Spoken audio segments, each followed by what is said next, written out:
Hello, and welcome to Trade Talks. I'm Tom O'Brien, the Executive Director of the Center for International Trade and Transportation at California State University, Long Beach.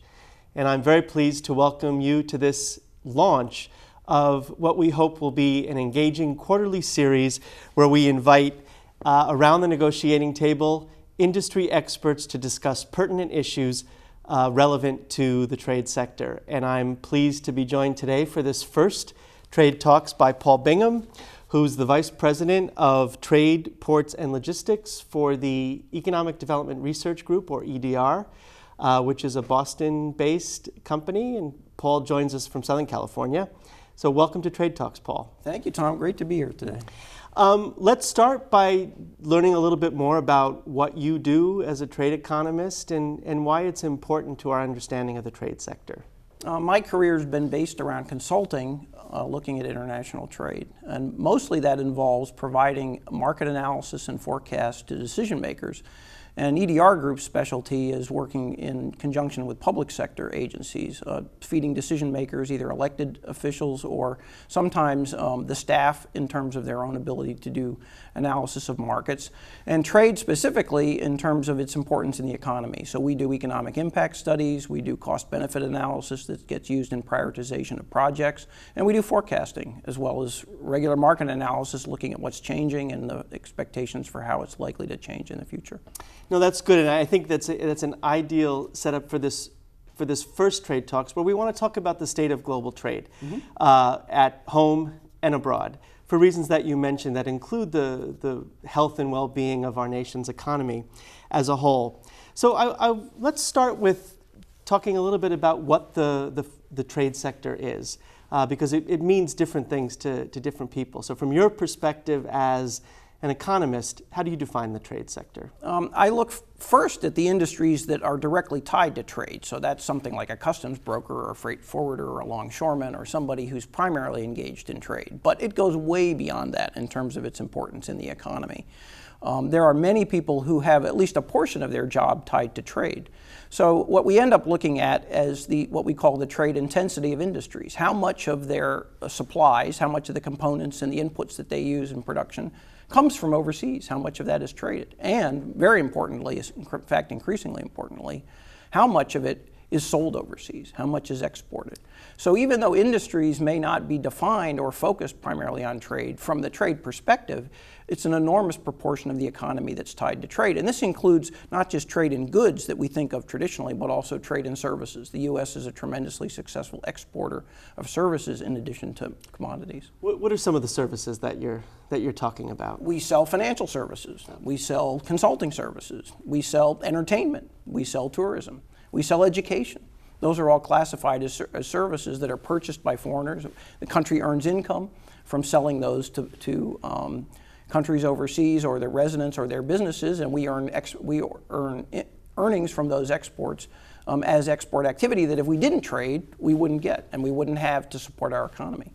Does the sector include manufacturing, retail? Is that all part of the mix as well when you look at the numbers? When I look at the numbers, absolutely, because very much it's tied to the successfulness, the competitiveness of the various industry sectors we have. The manufacturing that's oriented towards export, and increasingly the extractive resources, and even the service businesses that are selling their services, their products overseas to customers that actually in the world economy make up the biggest part of the market. Most people in the world are not living in the United States.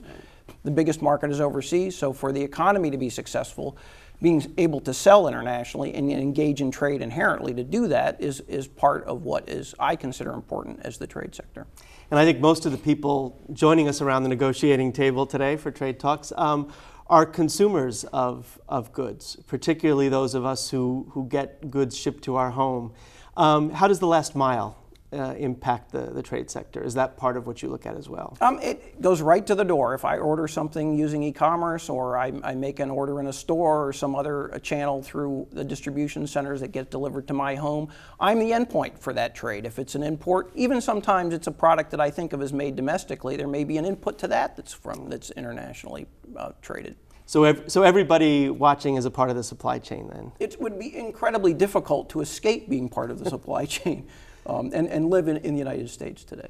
One of the things I know that in the state of California that the state's grappling with in trying to figure out the effectiveness of the trade sector is measuring it, right?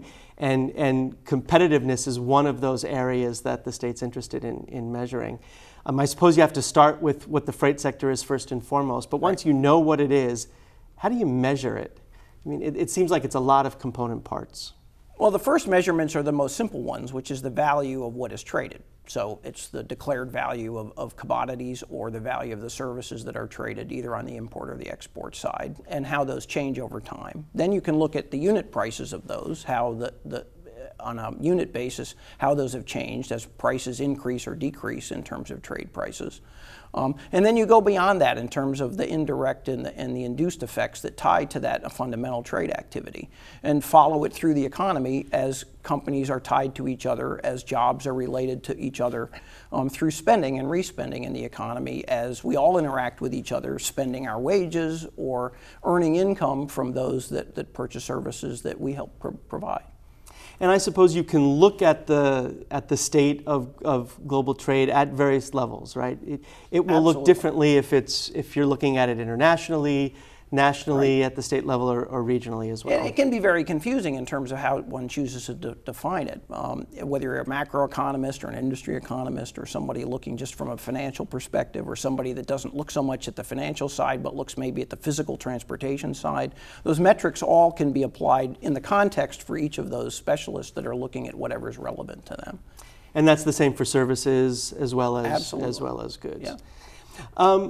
One of the things that I know the supply chain and the trade sector doesn't like is uncertainty. Yeah. Right. I think the phrase is cargo follows the path of least resistance. We have a new administration in Washington. Mm-hmm. We have some glimpse into what may be the priorities of the administration. But there's a lot of question about what those decisions and those priorities mean for not only the nation as a whole, but for the port sector, for distribution and warehousing, cross-border trade. Without putting you on the spot, right? what do the tea leaves say when you're sort of looking at the discussions that are emanating from Washington? Well, first off, it's still very early to really know what's going to play out, and there's a lot of factors at work. But I think some of the fundamentals we've seen in the very early stages of this administration is that they've been following up on campaign promises, perhaps in ways that some didn't anticipate they actually would. Now, there's a lot of constraints on the administration in terms of what they can actually do, because they have to work with Congress if they want to make certain changes, or they have to deal with constraints that are imposed by the courts, or perhaps even more importantly from a trade perspective, from our trade partners, who may choose to go along or not with what we choose to try to do in terms of affecting change. But there's no question that there is an intent stated going back through the campaign to make some significant change, perhaps the most significant change in national trade policy that we've seen in several decades. The uncertainty around that is enormous. The consequences of that could be tremendous in different directions, where the unknowns are as large now as they have been in my career in terms of what could potentially affect trade from a national policy-driven perspective. What could happen to trade as a consequence of policy decisions and international trade agreements or other regulations or rules or taxes or all the other mechanisms that have been discussed that could affect trade.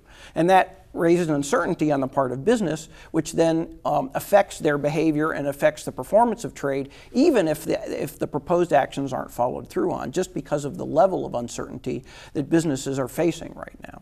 So there's uncertainty both here at home and abroad that could impact the response. I want to talk about some of those areas in particular. I think there was a fair amount of talk about TPP, right, during the campaign, and I know a lot of people's eyes glazed over. You get into the minutia, but let's talk a little bit about what TPP is and what not having it might mean, where some of those unintended consequences might be of trade policy. Yeah, the Trans-Pacific Partnership Agreement was a major achievement in terms of trade negotiation on a multilateral basis through many countries. So it was basically the Pacific Rim of Pacific trading countries in North and South America and Asia, with importantly the exclusion of China. Mm-hmm. It was an achievement of the Obama administration, and President Obama pushed hard, some can argue about how hard, to get it approved, but Ultimately, the country has backed away from it. The Trump administration has come in and essentially stopped any chance that it's going to be approved. So the U.S. has withdrawn. We've said we're not going to approve it. And under the rules of the TPP, there were certain required acceptances and approvals by the member countries for it to take effect. And by the U.S. dropping out, it's extremely unlikely now that it's going to go forward as negotiated as it was.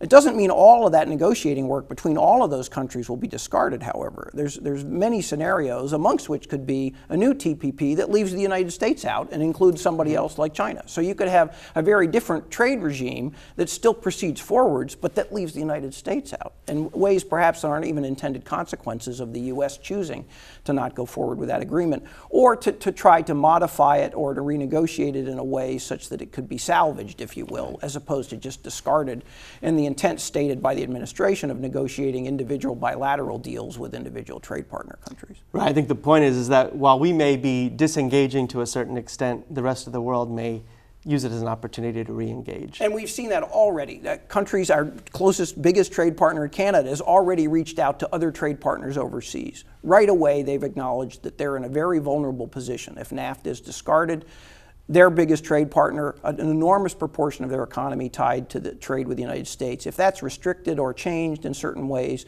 they're very vulnerable as an economy. So they've looked immediately to try to, they've been talking to the British, for example, already about potentially what could they do differently than what they've done previously to try to insulate themselves or maybe reduce and mitigate some of what the risk is around trade with the United States. Similarly, we've seen discussions in Mexico about that. And many other countries are considering, well, maybe their trade stance vis-a-vis the United States is going to be different in the future than it was previously, which may involve working with other countries that leave the United States out.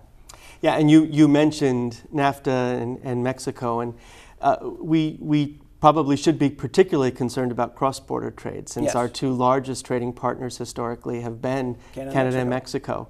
What does the uncertainty mean for that moving forward? Well, I think that the greatest risk to the U.S. economy is probably not so much China, that was gotten so much attention during the campaign, but probably is NAFTA. I mean, if we walk away from NAFTA and try to tear up that agreement that's been in place now since 1994 and reverse some of the relationships, the interrelationships that now are very tightly woven between many different industries in North America, it will have costs and repercussions that will, without any doubt, will cause disruption and be a negative for the U.S. economy as we try to unwind supply chains. Similarly, we could have, beyond just walking away from the agreement, you could see retaliation on the part of Canada and Mexico. We had even NAFTA disputes that resulted in retaliation. If you remember the cross-border trucking issue, where the United States didn't follow through on the commitments to opening access to Mexican trucks, and the Mexicans, under the agreement terms of NAFTA, imposed tariffs selectively on U.S. goods that essentially stopped trade in some of those commodity categories significantly,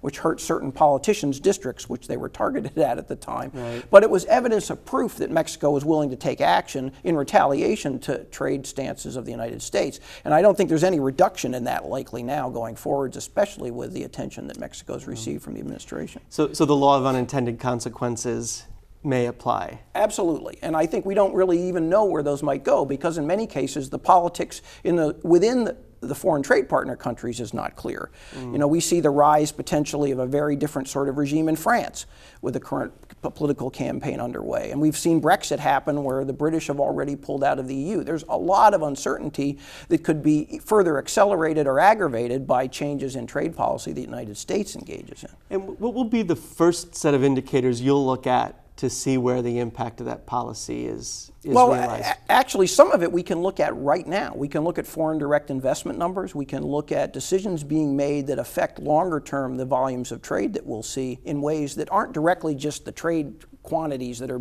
passing through the borders in a particular quarter or particular month. It's those factors that start to influence trade and affect those supply chains. Is the globalization proceeding the way it had previously in terms of integration of supply chains, with foreign manufacturers making investments in North America and in the United States specifically?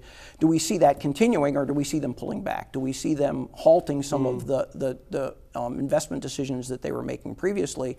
And conversely, do we see U.S. manufacturers making changes where they're pulling back perhaps from some foreign markets, trying to, say, pacify something within the United States borders, but then at the same time yielding or giving up some potential for growth with international trade that would have been tied to business that they could have pursued with some different investment decisions. And would you anticipate seeing regional differences here in the U.S. where you significantly so. Yeah, absolutely. I mean, there are regions that are much more tied to certain types of trade than others, and obviously those that are on the coast, especially in California as a gateway to Asia, are much more dependent on trade than some of the interior states and economies that are less tied directly to the performance of trade, but yet still have dependencies on trade. There is no state, there's no congressional district that escapes some link to international trade. It's just the proportion that can affect significantly changes in the economy in terms of employment or income or tax revenues is more vulnerable for the states on the borders than they are in the interior regions of the country. And I assume that one of the hopes of the administration is creating an environment in which U.S. exports will find a home elsewhere. And that's again where the response of our trading partners to some of the actions here could have an impact as well, whether those markets are developed or not. Absolutely. Just saying that you're going to grow exports is one thing. Actually having the markets opened up and being successful in selling into those end markets takes participation of the trade partners. You can't force them to buy your exports unless you really own them as a territory. I'm curious. I mean, the arc over this last century has been toward freer trade, if not free trade, right? Do you see this as a critical point in our at least recent history where that arc could shift? Yeah, absolutely. I mean, we went through periods historically where the country retrenched. We did that in the 1920s and 1930s. But then following World War II, we followed really through until this past election.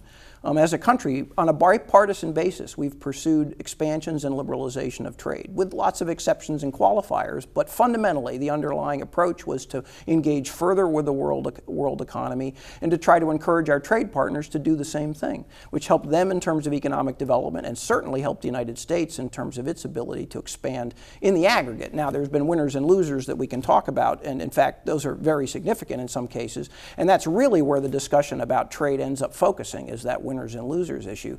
But fundamentally, the idea, the very basic idea of international trade, where you have comparative advantage, where you can specialize in production, trade with somebody else, and you're both better off, doesn't go away because somebody's frustrated with some of the dislocation that can happen with trade if it's not accounted for and addressed up front when you first engage in the trade agreements that lead to the potential for those gains in trade. Right. And I think we want to talk about some of those winners and losers when we come back in the next segment and shift to a discussion of winners and losers globally, but also here regionally within the U.S. This is Trade Talks. I'm Tom O'Brien, and we hope you'll join us back for the next segment. The Center for International Trade and Transportation at Cal State Long Beach is celebrating 20 years of education, research, and community engagement in the goods movement industry. Industry partnerships have been a key component of CITT's 20-year history. Educational programs such as the Global Logistics Specialist Certificate were made possible by close connections with industry leaders who desired to participate in curriculum development and instructional activities.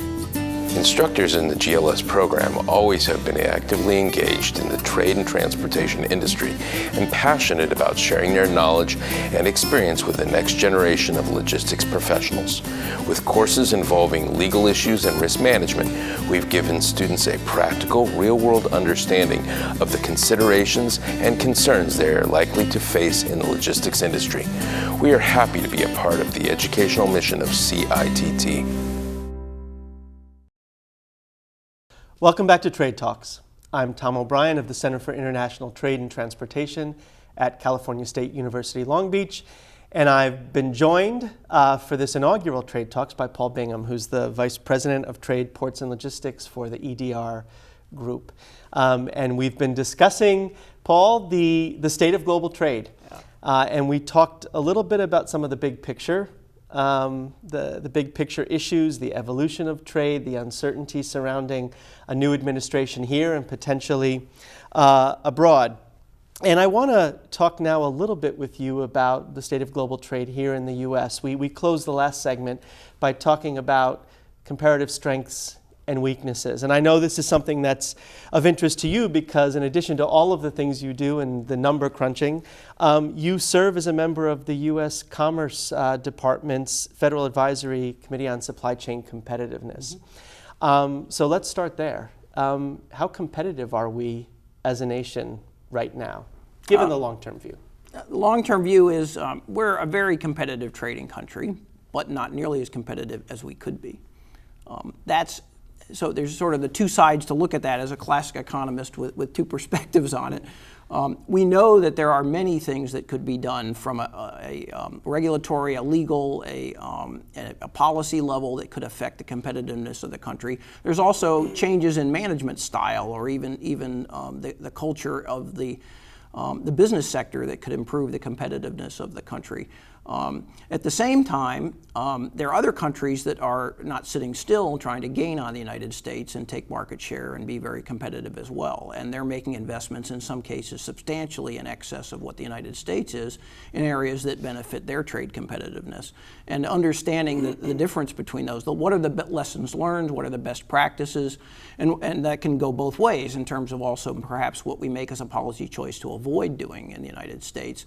But a full understanding and being transparent about it and being explicit in when we make other policy decisions that can impact trade, understand what those consequences are for the trading portion of the economy.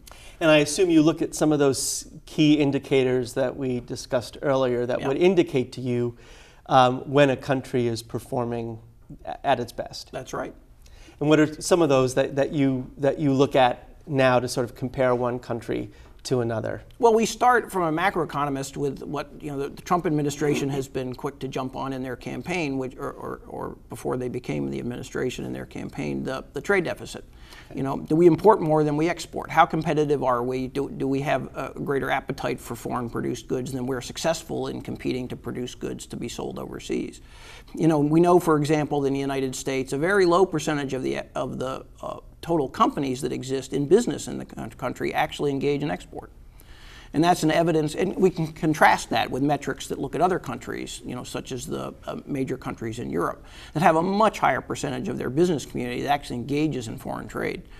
Fundamentals like that are very basic to look at, but then we can drill down and look in much more detail on a commodity or by industry sector to say how much of their revenues, how much of their earnings comes from engaging in foreign trade. Or conversely, how much of the inputs, how much do they depend on suppliers that are overseas and therefore depend on foreign trade. Those metrics all start to come into play, and then we can look at financial flows, we can look at foreign direct investment, we can look at the net in terms of how much the U.S. companies are investing overseas versus how much they're investing within the United States. That's something clearly of interest to the current administration. And there are other metrics that we can follow over time in terms of comparisons of more broad economic measures of things like labor productivity. The factor inputs, the economists call them, in terms of how much we get out of them, how efficient we are as an economy in using those. And then we can look at those from the perspective of how those are used in the traded portions of the economy. How well are we using those, say, for example, in export manufacturing or resource extraction, or how efficient are we on the retail side for distributing imports that we get from overseas? You mentioned things like regulatory issues and policy. How do you measure impacts like that where it's often about perception and not about the numbers? Absolutely. There is, in many cases, what you find in the supply chain literature, which is appropriate for the business management discipline, is surveys. Actually go and measure the perceptions, measure the intent, measure the feelings of management, who ultimately are the decision makers that are going to act on those perceptions. Their perceptions of risk, or their perceptions of business friendliness, or their perceptions of what they should do in terms of being competitiveness, how risk averse they are, how willing they are to work with other potential partners, either overseas or with the United States, to be better in terms of being competitors in terms of exports, or improve their imports, and how willing are they to extend themselves in their supply chain to be transparent and share information to capitalize and gain on those opportunities where companies that work together can both gain. So you're talking about a measure of reliability as a trading partner. Absolutely. Reliability is a key part of it, and in fact something that you've mentioned earlier that is absolutely essential to understanding how trade opportunities can be successful. The reliability of supply chains is very important to those that are going to invest in them and depend on them. and that we shouldn't ignore those in terms of just measuring something like the pure cost of something. It's not only the cost of the item, it's can you deliver it for that cost? First of all, not broken, but can you do it reliably? And if you don't have reliable supply chains, then you find shifts that will occur where either customers get frustrated or companies start to have financial difficulties, and then they'll make changes. It won't be sustainable, even if the costs are low, if the reliability is not there. And I assume at the international level you have to factor in things like corruption and as well. Absolutely. Those factors can also end up dominating a final decision that's made in terms of the potential for a business opportunity, but it's still not the only factors that matter in terms of competitiveness. Right. Shippers have options, right? That's right, absolutely. So we've talked about some of the comparative strengths of us as a trading nation. Where would you place us relative to other countries when it comes to our weaknesses, both real and perceived? Well, we have some very significant weaknesses on the infrastructure side. We have a very seriously decayed, deteriorating, aged infrastructure in this country, and it is having operational costs in terms of unreliability, but also in higher operating costs from less efficient use of the system. And it's a limitations in terms of use of capacity, which leads to inefficient use of the system, consuming more transportation resources than we would have to consume if we had better infrastructure. That has lots of unintended consequences in terms of unnecessary expense, greater emissions, environmental impacts. It uses labor in ways that is inefficient, and also can lead to dissatisfaction on the part of employees that have to cope with insufficient infrastructure. And I would point to that as probably the greatest weakness of the country, and one where the trend is not in a positive direction. Now, we have discussions on the part of the administration to turn that around, but we so far don't have actions in that direction. And that's both a short-term and a long-term goal, I would presume. Absolutely. I know I think it's the American Society of Civil Engineers does its annual scorecard, and our infrastructure still gets something around a D+, if I'm not mistaken. Yeah, they've just updated that scorecard, and my company actually has been privileged to do some economic impact consequences analysis of that, but unfortunately it's with a bad result to say how much is this, what the ASCE calls the failure to act, is costing the economy in terms of those inefficiencies across industry, and what it costs us with the country not reaching its potential as an economy because of that. And solving those infrastructure challenges is not just a next quarter or next year solution. We're talking 10, 20, 30 years. This is a long-term issue. This is very long-term. In fact, it will continue through all of our careers and all of our lives because the challenges are that big and will be that long-lasting. Even though infrastructure lasts a long time, it doesn't last forever. Eventually, it needs to be replaced, whether it's the interstate system or a port terminal or an airport runway or just a road in your neighborhood. Is there something about the decentralized nature of the way we fund transportation and projects in this country that makes us more vulnerable, do you think? Well, we don't have national planning for infrastructure, much as some people might think we do. It's very much decentralized. It's down where the metropolitan areas have tremendous control and influence, and then at the state level. And the federal government has an indirect influence and tremendous influence through the funding, but they're not making the decisions. And that means we have suboptimal decision making in terms of a national perspective. It's not optimized nationally. Not that politically we want necessarily to go there, but clearly we made a decision as a country politically to go in a direction of this decentralized decision making, perhaps without fully understanding the consequences for the potential efficiency of the system as a whole, thinking of the whole nation in terms of its transportation system. Is it presumable that trade lanes could bypass the U.S. altogether? I mean, given our prominence as a trading nation and leader? It's very unlikely that major exporters in the world will want to ignore the U.S. market if they can't find customers somewhere else. But clearly, if there's impediments that are great enough to trade, if there's alternatives for them to make sales somewhere else, they might focus their attention, their investment, and perhaps their market relationships first with somebody else. And we may be left with inferior product choices or not with the same level of benefits that we've enjoyed when we've been able to entice those trade partners to engage with us as much as they have in the past. Are there places within the U.S. that you see as sort of doing the investment piece better than others? I wish I could say that there was a state that had great policies and was doing everything right, and unfortunately I can't find one.